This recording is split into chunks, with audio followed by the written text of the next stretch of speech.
Hello everyone, this is Mayen and I wanted to share with you another cake that I made.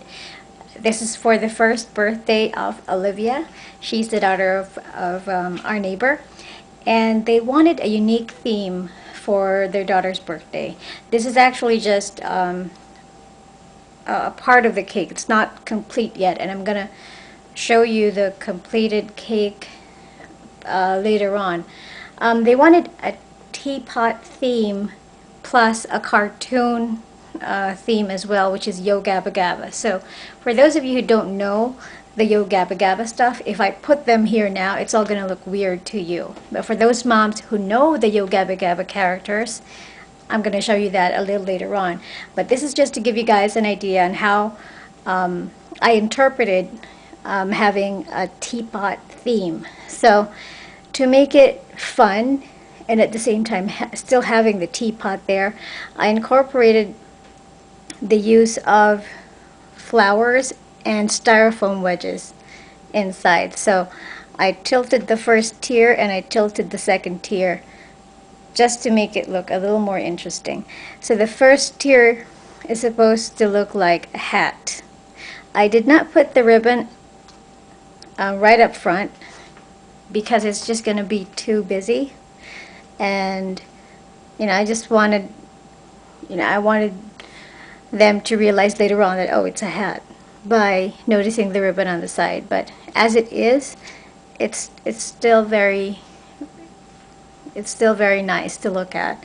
It's simple, and I kind of used so many flowers at the bottom so that everybody's gonna have a lot to look at.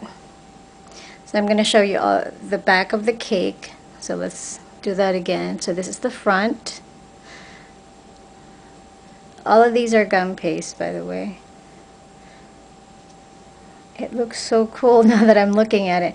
The back looks kind of plain now, but I'm thinking if I'm going to put smaller stuff in there like dots and whatnot, it's going to look a lot busier. So I'm just happy with how it is, so that people can focus on the flowers, her name, her age, and the characters that I'm going to put on top.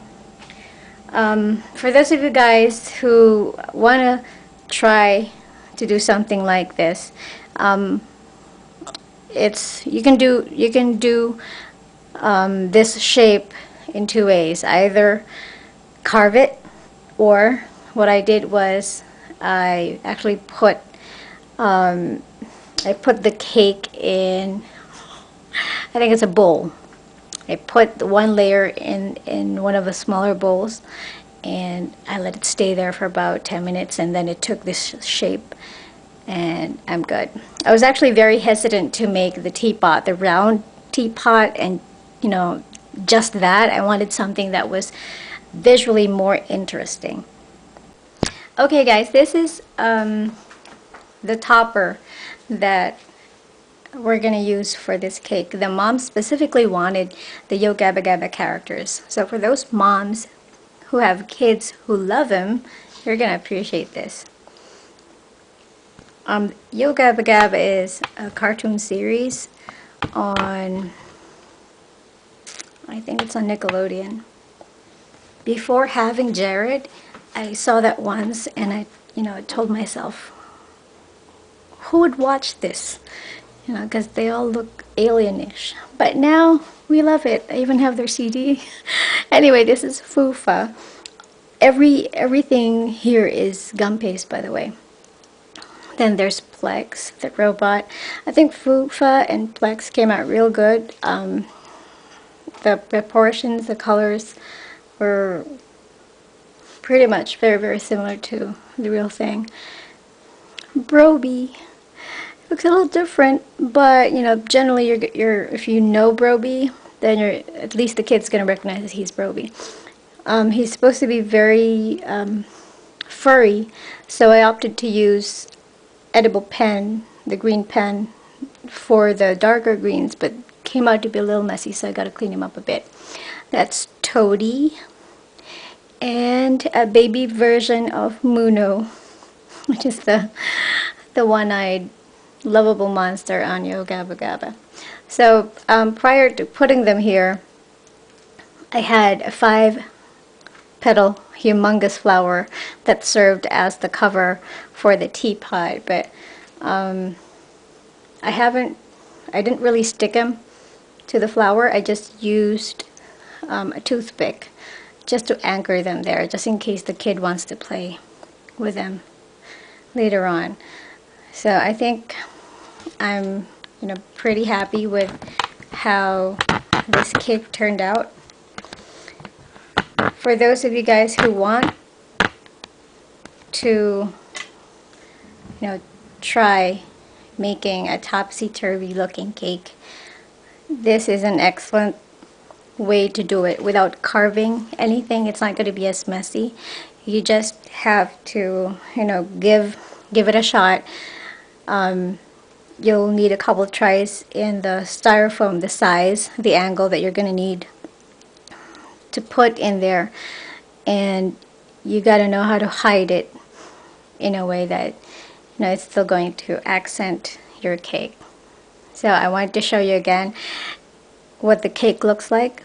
So this is the front, and I love how angled it looks as we go. And it really looks like it's gonna fall, but it's really, really anchored inside. If you watch the video Assembling a Wedding Cake by epicurious.com, that's the only video that I've watched, I'd say 100 times, and how to stack the cakes. It's the same principle, even if you put a styrofoam wedge in there, as long as you properly anchor each tier. Your topsy-turvy cake, even if it's 4 or 5 tiers, it's not going to fall.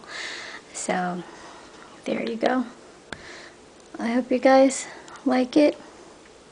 And also all the flowers are gum paste. I did accent some of them with luster dust. I didn't go overboard with the luster dust. I carefully chose which ones I'm going to put the dust on, and I really wanted the cake itself to be simple, but everything else around it to be grand and to really catch their attention, and hopefully Olivia's attention. To my neighbors, I'm not sure if they're gonna see this anyway, but to Michael and Christina, I wanted to say thank you. They were the first people who actually welcomed us in this community, and being able to be part of their daughter's first birthday is truly an honor for me. I do remember when I was pregnant, they volunteered to actually help clean up everything outside the house when my husband wasn't around. At that time he was working. Like, we'll never forget, how lucky I was to have neighbors who would do that for you. So thank you again, and happy birthday. You guys take care. Bye.